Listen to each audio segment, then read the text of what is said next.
Ramazan süfrələrinə ləzzət qatan pide tarifini sizinlə də bölüşmək istəyirəm.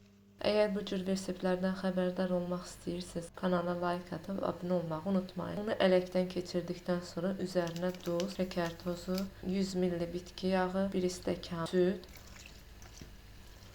maya, instant maya və ilıq su.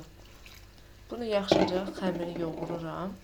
Daha sonra isə xəmiri üzərini bağlayıb mayalanmasını gözləyirəm.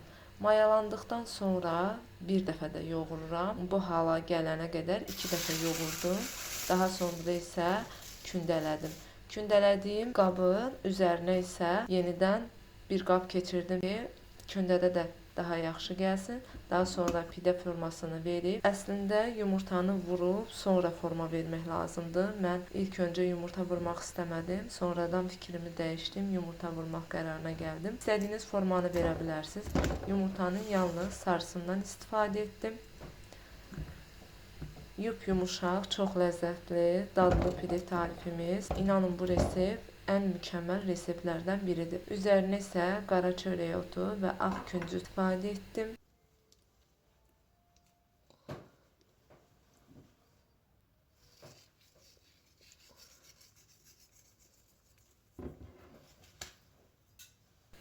Mənim sobam itimat sobasıdır. Ona görə 300 dərəcədə isitdim sobanı. Daha sonra 200 dərəcəyə endirib çörəyimi hər tərəfli bişirdim. Bu da Ramazan süfrələrinin bərəkəti olan pidemiz hazırdır.